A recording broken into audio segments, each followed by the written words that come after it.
Bab 41, Peradaban Bintang. Victor Mu tiba di hamparan langit berbintang yang sunyi. Begitu dia sampai di sini, ruang dan waktu di dekatnya terkoyak, lalu sekelompok besar ahli tingkat tertinggi muncul menembus ruang angkasa. Yang memimpin adalah seorang pria tua.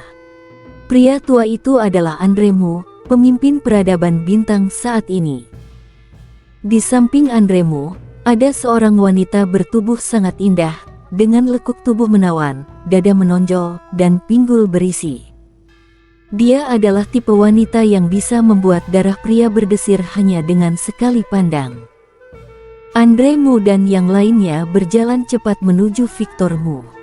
Andre Mu berkata dengan bersemangat, "Yong kecil, kamu benar-benar mendapatkan warisan peradaban transenden." Victor Mu segera mengeluarkan meterai itu dan 19 cincin penyimpanan. "Ayah, semuanya ada di sini." Melihat meterai itu dan 19 cincin penyimpanan, para ahli peradaban bintang di tempat itu semuanya sangat bersemangat. Warisan dan kekayaan sebuah peradaban. Mana mungkin mereka tidak bersemangat? Ini akan sangat meningkatkan kekuatan peradaban bintang. Victor Mu tiba-tiba berkata, "Ayah, tolong segera selamatkan saudaraku." Andre Mu menatap Victor Mu dengan bingung. "Saudaramu?" Victor Mu segera mengangguk dan menceritakan seluruh kejadian. Setelah mendengar kata-kata Victor Mu, Andre Mu dan yang lainnya justru terdiam. Victor Mu segera berkata, "Ayah, kenapa masih diam saja? Saudaraku tidak bisa bertahan lama lagi." Tapi Andre Mu tetap terdiam. Para tetua di belakang mereka juga terdiam. Victor Mu masih ingin mengatakan sesuatu, tapi tiba-tiba dia seperti menyadari sesuatu. Wajahnya langsung pucat pasi, menatap Andre Mu dan yang lainnya dengan tidak percaya. Andre Mu berkata dengan suara berat, "Yong kecil, situasi sekarang ini adalah hasil terbaik. Kamu mengerti maksudku?" "Aku tidak mengerti." Victor Mu berkata dengan suara bergetar, "Ayah, kita tidak bisa seperti ini." Andre Mu menatapnya tajam. "Jika kita sekarang menyelamatkannya, itu sama saja dengan bermusuhan dengan semua orang. Saat itu, kita akan menyinggung banyak devisa." "Ayah." Victor Mu langsung memotong Andre Mu. "Alasan aku bisa mendapatkan warisan ini adalah karena Raffi mengorbankan dirinya. Jika kita sekarang tidak menyelamatkannya, apa jadinya kita?" Andre Mu berkata dengan suara berat, "Apakah kamu pernah berpikir, jika kita sekarang menyelamatkannya, kita harus berhadapan dengan devisa-devisa itu? Mereka tidak mungkin membiarkan kita memonopoli warisan peradaban transenden." Victor Mu berteriak marah, "Ayah, apakah kamu pernah berpikir, tanpa Raffi, peradaban bintang kita sama sekali tidak akan mendapatkan warisan ini?" Andre Mu berkata, "Perasaanmu, aku mengerti. Tapi kamu harus mengutamakan kepentingan besar." "Kepentingan besar apa?" Victor Mu sangat marah. "Ini egois, ini memalukan, dasar tidak tahu malu. Kurang ajar." Andre Mu tiba-tiba mengangkat tangan dan menamparkan wajah Victor Mu. Victor Mu tiba-tiba mengeluarkan sebilah pisau belati dan menodongkannya ke perutnya sendiri. Dia menatap Andre Mu dengan tajam. "Ayah, aku tidak bisa mengecewakan Raffi." Andre Mu juga menatapnya tajam. "Kamu harus ingat identitasmu." Victor Mu tiba-tiba berlutut dan memohon, "Ayah, aku mohon padamu. Kita tidak bisa melakukan ini. Aku mohon padamu." Andre Mu menggeleng kepala. "Kamu membuatku sangat kecewa, sangat kecewa." Victor Mu menyadari bahwa ayahnya tidak mungkin menyelamatkan Raffi. Dia berdiri dan tertawa sedih. "Mulai sekarang, martabat peradaban bintang kita hancur, harga diri kita runtuh. Kalian tidak mau menyelamatkan, aku akan menyelamatkan sendiri." Aku akan memberitahu semua orang bahwa warisan peradaban transenden ada di tangan peradaban bintang kita. Setelah berkata demikian, dia berbalik dan berlari. Tapi sebuah kekuatan mengerikan menahannya. Andre Mu menatap Victor Mu dengan tajam, pandangannya sedingin es. Demi orang luar, kamu mau memutuskan hubungan dengan peradaban bintang. Saat itu, wanita di samping tiba-tiba melangkah maju. Biar aku yang membujuknya. Andre Mu melirik wanita itu. Fiona, kamu bujuk dia baik-baik. Setelah berkata demikian, dia membawa sekelompok tetua peradaban bintang berbalik dan menghilang di kejauhan. Wanita itu adalah kakak Victor Mu, Fiona Mu. Victor Mu meraih lengan Fiona Mu dan memohon, "Kak, aku harus menyelamatkannya, aku harus menyelamatkannya." Wanita itu menatapnya. Keluarga tidak bertindak, kamu tidak bisa menyelamatkannya. Victor Mu dengan tegas berkata, "Kalau begitu aku akan mati bersamanya." Aku, Victor Mu, tidak bisa mengecewakan saudaraku, aku tidak bisa mengecewakan saudaraku. Fiona Mu melirik ke bawah, lalu berkata, "Temanmu itu seharusnya juga bukan orang biasa. Dia mungkin tidak akan mati." Victor Mu menggeleng kepala. Meskipun dia tidak mati, dia akan dikucilkan oleh alam semesta Guanxuan. Lagi pula, Kak, peradaban bintang kita tidak boleh melakukan ini. Bagaimana kita bisa melakukan ini? Sambil berkata begitu, ia berjongkok dengan putus asa. Aku sekarang sama sekali tidak punya muka untuk menemuinya. Aku benar-benar pantas mati. Bagaimana aku tidak memikirkan bahwa peradaban bintang kita akan menjadi serakah? Aku benar-benar bodoh. Setelah berkata demikian, dia menamparkan wajahnya sendiri dengan keras. Fiona Mu menatanya dengan tenang, "Kamu pergi ke ranah rahasia sekarang sama sekali tidak berguna. Lagi pula, ayah diam-diam menempatkan seorang ahli di sana, dan dia tidak akan membiarkanmu turun untuk menyelamatkan pemuda itu. Sekarang kamu hanya punya satu pilihan." Victor Mu tiba-tiba mengangkat kepala menatap Fiona Mu. "Pilihan apa?" Fiona Mu berkata, "Pergilah ke dunia sejati untuk mencari leluhur Steri." "Leluhur Steri?" Victor Mu bergumam, "Tapi bagaimana dengan saudaraku? Begitu banyak orang mengejarnya." Fiona Mu berkata, "Aku akan melindunginya." Victor Mu menatap Fiona Mu. Fiona Mu berkata dengan tenang, "Saat ini, pemuda itu dikepung musuh dari segala penjuru. Lagi pula, sebelumnya dia juga menyinggung keluarga Xiao dan Akademi Guanxuan kota Qingzhou. Bisa dibilang, meskipun peradaban bintang kita mendukungnya, kemungkinan besar tidak bisa melindunginya. Hanya jika leluhur Steri turun tangan, baru mungkin bisa melindunginya." Victor Mu berkata, "Kak, berjanji padaku, pasti lindungi dia." Fiona Mu berkata, "Aku akan berusaha." Victor Mu menarik napas dalam. Dia menoleh ke arah pintu masuk tanah suci transenden itu dan berkata pelan, "Saudara Raffi, tunggu aku."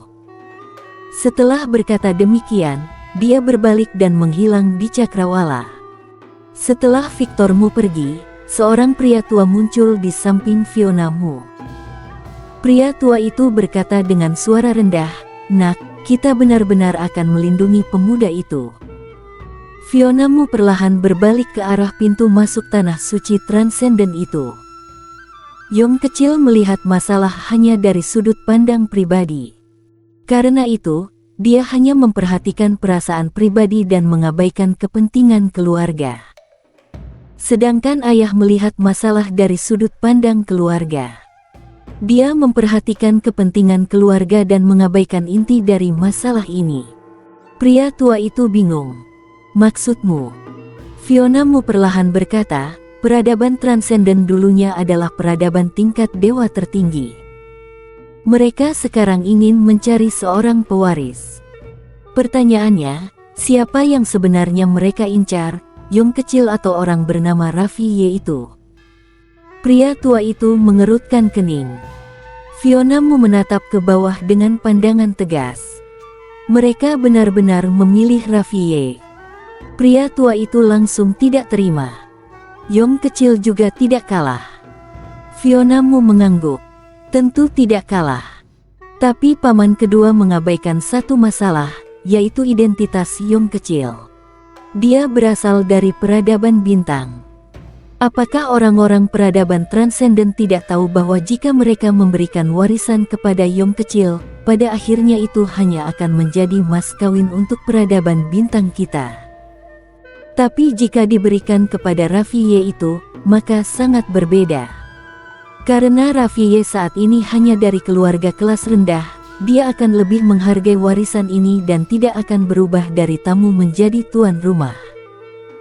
Peradaban transenden mereka hanya perlu menikahkan seorang wanita dari pihak mereka dengan Raffi Ye ini, dan saat itu pria tua itu mendengar sampai di sini, tentu saja langsung mengerti semuanya. Sederhananya, Victor Mu tidak mungkin menjadi menantu yang tinggal di rumah istri, tetapi Raffi Ye sangat mungkin. Maksudnya, jika memilih Raffi Ye, peradaban transenden bisa memegang kendali. Namun, jika memilih Victor Mu, maka peradaban bintang yang akan dominan. Fiona Mu menyipitkan mata. Jadi, aku yakin warisan yang diberikan peradaban transenden kepada Yong kecil pasti bukan warisan peradaban mereka yang sebenarnya. Pria tua itu terkejut. Fiona Mu menatap ke arah pintu masuk tanah suci transenden itu. Yang paling penting adalah, mengapa peradaban transenden memilih Raffi Ye ini? Pria tua itu berkata dengan suara berat, maksudmu pemuda ini tidak sederhana. Fiona Mu berkata pelan, tentu saja tidak sederhana. Orang yang bisa melewati jalan Guanxuan, bagaimana mungkin orang sederhana? Tentu saja, hanya itu saja tidak cukup untuk membuat peradaban transenden memilihnya.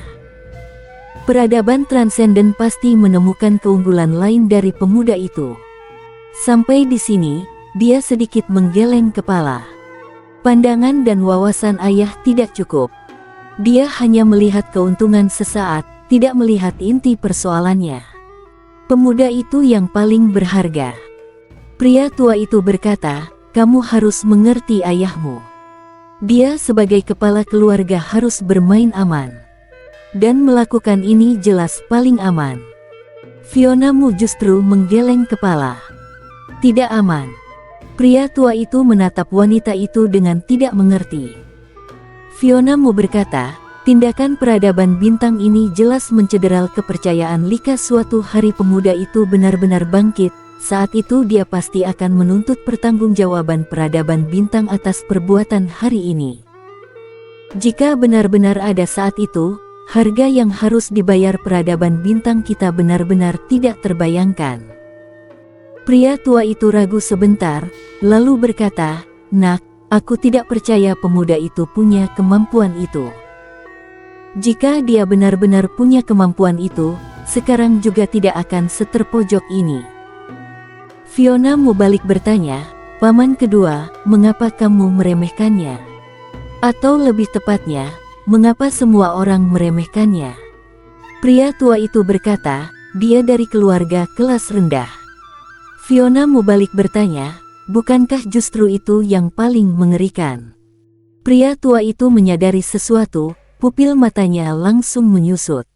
Wanita itu melangkah perlahan ke kejauhan. Bukankah dulu keluarga asal penguasa pedang Guanxuan juga hanya keluarga kelas rendah? Pria tua itu langsung membantah, sekarang tuan muda sudah muncul, mandat langit sudah ditetapkan, tak mungkin jatuh ke orang lain. Fiona Mu berkata, paman kedua, justru inilah yang paling mengerikan. Pria tua itu bingung. Kenapa? Wanita itu berkata pelan, paman kedua. 3 generasi keluarga yang semuanya dibesarkan dengan cara dilepas begitu saja dan kali ini. Siapa yang berani menjamin orang yang ditakdirkan itu pasti Lon Yang? Pria tua itu terdiam. Bab 42, Peradaban Bian yang Ramah. Orang tua itu berkata dengan nada berat, "Nak, ini hampir mustahil. Jika hanya karena dugaan tanpa dasar ini kita bertaruh pada pemuda itu, ini terlalu berisiko. Lagi pula, musuh pemuda itu sekarang bukan hanya sekte-sekte dan keluarga-keluarga yang ingin membunuhnya untuk merebut warisan, tapi juga keluarga Xiao dan Akademi Guanxuan kota Qingzhou. Membantunya tidak sesuai dengan kepentingan peradaban kita saat ini." Fiona Mu tidak berkata apa-apa. Dia hanya berhenti melangkah dan tenggelam dalam pemikiran. Orang tua itu bertanya, "Ada apa?" Fiona Mu berkata, "Aku masih mengabaikan satu poin paling krusial." Orang tua itu bingung, "Apa?" Fiona Mu menatap tajam ke bawah. Nona Sherina Nanling membantunya mungkin karena dorongan rasa keadilan, tapi keluarga Nanling pasti punya alasan lain. Yang paling penting, kepala akademi di benua ilahi Zongtu sudah menerimanya. Kenapa mereka rela menyinggung keluarga Xiao dan Akademi Sastra Qingzhou demi menerimanya? Pasti bukan hanya karena dorongan rasa keadilan. Pasti karena pemuda itu memiliki nilai. Ditambah dengan pilihan peradaban transenden sekarang, aku yakin pemuda itu. Sambil berkata begitu, ia menyipitkan mata. Pemuda itu pasti bukan anggota keluarga Ye yang sebenarnya. Paman kedua, segera membelah kekosongan dan pergi ke Qingzhou. Tanya saja, pasti ketahuan. Orang tua itu berkata dengan nada berat, "Nak, jika dia benar bukan orang keluarga Ye, itu artinya apa?" Fiona Mu menatap tajam ke kejauhan, "Dilepas liarkan." Pasti sengaja dilepas liarkan. Mungkin ada yang bergerak terang-terangan, ada juga yang bekerja di balik layar. Orang tua itu langsung terkejut. Dia tidak bertanya lagi, berbalik dan langsung merobek kekosongan lalu menghilang di kejauhan. Di dalam reruntuhan tanah suci transenden, Raffi Ye mengendalikan pedang sambil terbang. Saat ini dia meningkatkan kecepatannya hingga batas maksimal, namun meski begitu, dia segera tersusul. Sebuah tombak panjang melesat dari kejauhan dengan kecepatan ekstrim, seperti kilat. Raffi Ye menunjuk, sebilah pedang dari kehendak melesat dan menebas langsung ke arah tombak itu. Bang! Pedang itu memaksa tombak tersebut terhenti di udara, tapi saat itu juga, ratusan orang mengepung dari segala arah. Wajah Raffi Ye menjadi suram. Kali ini benar-benar tidak bisa kabur. Lumayan juga. Sebuah suara terdengar dari kejauhan. Raffi Ye mendongak, seorang pria muda yang memegang tombak panjang berjalan perlahan mendekat. Orang ini adalah pria yang tadi menghadangnya. Pria itu tampak sangat muda, berusia 17 atau 18 tahun, dengan aura yang tajam. Tentu saja lumayan. Saat itu, suara lain tiba-tiba terdengar dari samping, "Itawan Gu, orang ini adalah yang berhasil melewati jalan Guanxuan." Raffi Ye menoleh. Seorang pria berjubah sutra berjalan perlahan mendekat sambil tersenyum memandanginya. Pria bernama Irawan Gu mendengar kata-kata pria berjubah sutra itu dan langsung tertarik.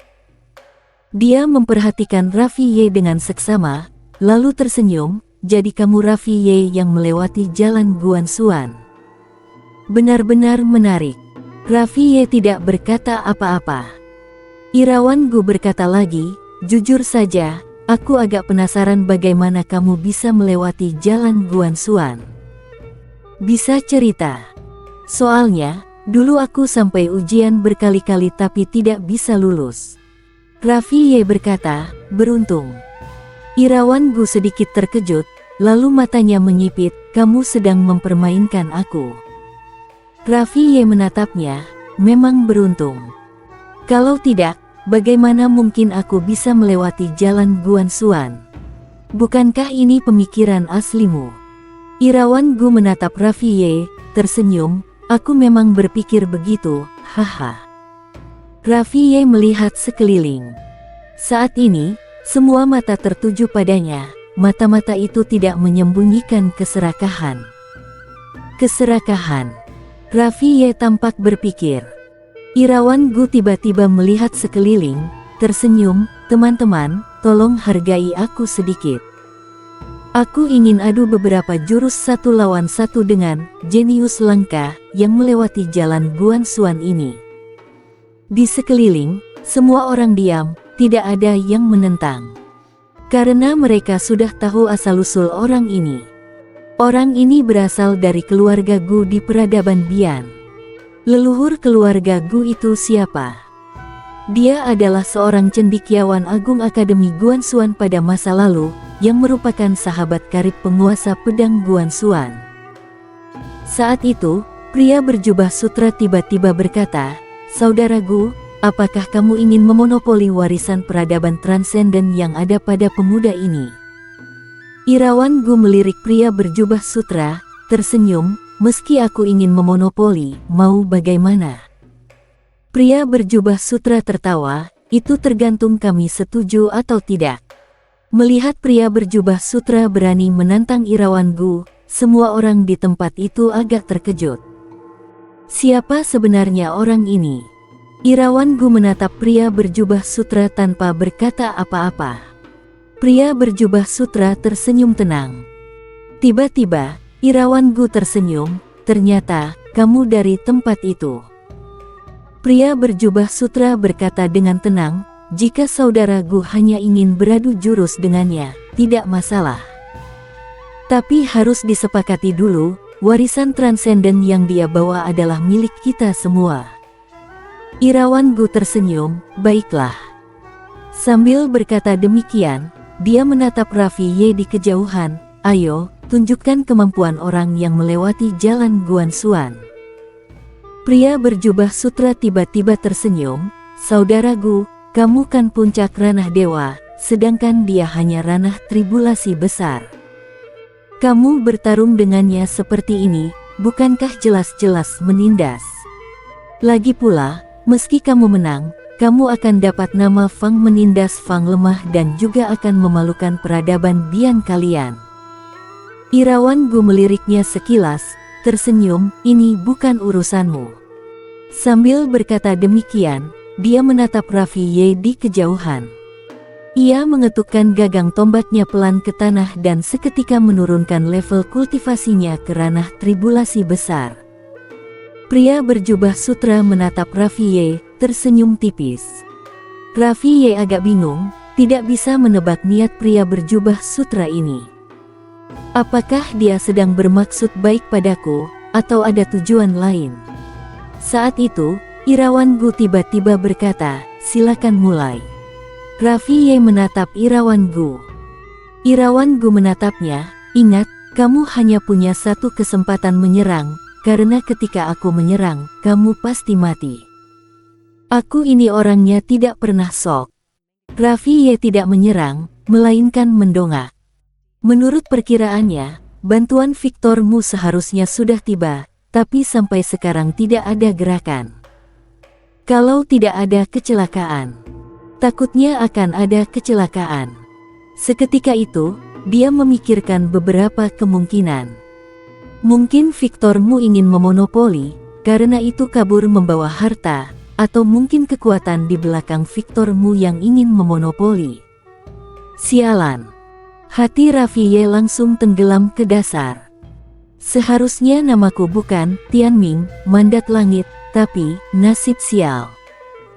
Dia mengumpulkan pikirannya, lalu mendongak menatap Irawan Gu di kejauhan. "Kita bertarung di tanah." Irawan Gu menerutkan kening, "Mengapa?" Raffi Ye berkata, "Terlalu lama melayang begini, energi mistikku hampir habis." Setelah berkata demikian, dia mengendalikan pedang terbang ke bawah. Semua orang terdiam. Semua orang mengikuti Raffi Ye ke permukaan tanah. Irawan Gu juga turun di hadapannya. Irawan Gu menatapnya, "Sekarang sudah bisa kan?" Raffi Ye mengangguk, "Kalau aku sampai membunuhmu, orang-orang di belakangmu bakal balas dendam, enggak?" Semua orang terdiam. Irawan Gu marah sampai tertawa, kamu membunuhku. Atas dasar apa kamu pikir bisa membunuhku? Raffi Ye berkata dengan tenang, aku bilang kalau aku membunuhmu, apa orang-orang di belakangmu akan balas dendam padaku? Soalnya, kata buku, pukul anak, bapaknya datang, pukul bapaknya, satu keluarganya ikut datang. Semua orang terdiam. Irawan Gu menatap tajam Raffi Ye, sedangkan pria berjubah sutra tiba-tiba berkata, menurutku dia benar. Saudara Gu, bagaimana kalau kalian tanda tangani surat hidup mati? Irawan Gu berkata, tidak perlu ribet-ribet. Kalau kamu tidak menyerang duluan, aku yang mulai. Sambil berkata demikian, dia tiba-tiba menyerbu ke depan, memegang tombak panjang dan menyerang Raffi Ye dengan ganas. Serangan ini, momentum tombak yang sangat tajam langsung menyelimuti Raffi Ye. Hampir bersamaan, kaki kanan Raffi Ye menghentak tanah dengan keras, lalu mengangkat kedua tangannya. Seketika itu, bumi retak, tak terhitung daya energi bumi menyembur dari kedalaman tanah, lalu seperti banjir menghantam Irawan Gu dengan ganas. Tak terhitung kekuatan bumi bergemuruh, mengguncang ruang di sekitar. Melihat pemandangan ini, semua orang di sekitar sangat terkejut. Orang ini benar-benar hanya ranah tribulasi besar. Irawan Gu ketika melihat Raffi Ye langsung menggerakkan begitu banyak daya energi bumi, juga sangat terkejut. Sialan, ini sama sekali berbeda dengan ranah tribulasi besar yang dia bayangkan. Dia tahu, dia meremehkan musuh, tidak seharusnya menurunkan ranah kultivasi. Saat ini, momentum tombaknya sudah terbentuk, tidak ada jalan mundur, hanya bisa bertarung keras. Boom! Dengan suara ledakan yang menggelegar, cahaya tombak Irawan Gu langsung hancur, dia sendiri langsung terpental puluhan meter. Dalam proses mundur, tubuhnya mulai retak-retak, darah mengalir, dan baru saja dia berhenti, 9 pedang yang terbentuk dari kekuatan bumi terbang menebas. Irawan Gu sangat terkejut. Tidak peduli dengan lukanya, dia memegang tombak panjang dan mengayunkannya cepat, cahaya tombak bermunculan, menahan 9 pedang terbang itu. Tapi saat itu, dari kedalaman bumi tiba-tiba muncul lagi tak terhitung daya energi bumi, lalu seperti air pasang menghantamnya. Wajah Irawan Gu mengeras. Sialan, kamu cuma bisa jurus ini saja ya. Bum bum bum. Disaksikan semua orang, Irawan Gu langsung terpental puluhan meter. Kali ini dia jatuh terguling-guling ke tanah, dan baru saja mendarat, sebuah pedang sudah menempel di lehernya. Kalah. Di tempat itu, semua orang menatap Raffi Ye, semuanya sangat terkejut, karena mereka menemukan meski Raffi Ye hanya ranah tribulasi kecil, tapi kekuatan tempurnya sudah tidak kalah dari ranah fase Dharma. Pria berjubah sutra menatap Raffi Ye, juga agak terkejut. Irawan Gu menatap tajam Raffi Ye yang berjalan ke hadapannya, kekuatan tempurmu jelas bukan di level ranah tribulasi besar. Raffi Ye menarik pedangnya, berbalik berjalan ke kejauhan.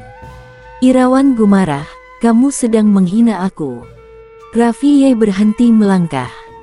Dia menggeleng kepala, alasan aku bisa mengalahkanmu adalah karena kamu menurunkan 4 ranah kultivasi dan meremehkan musuh. Kalau kamu tidak menurunkan ranah kultivasi dan tidak meremehkan, aku pasti bukan tandinganmu. Mendengar kata-kata Raffi Ye, Irawan Gu langsung terdiam. Apa maksudnya? Jelas dia sedang memberiku jalan turun. Aku ambil atau tidak? Irawan Gu agak ragu-ragu. Saat itu, Raffi Ye berkata lagi, lain kali, setelah aku mencapai ranah dewa, kita bertarung lagi. Saat itu, kamu tidak perlu mengalah lagi, kita benar-benar bertarung adil. Masih dikasih jalan keluar lagi. Irawan Gu diam-diam melirik sekeliling, dia berpikir sebentar lalu berkata, meski aku menurunkan ranah kultivasi, agak tidak adil bagiku, tapi sebenarnya kamu juga cukup bagus. Kenalan dulu. Namaku Irawan Bu, dari peradaban Bian yang ramah. Semua orang terdiam. Bersambung.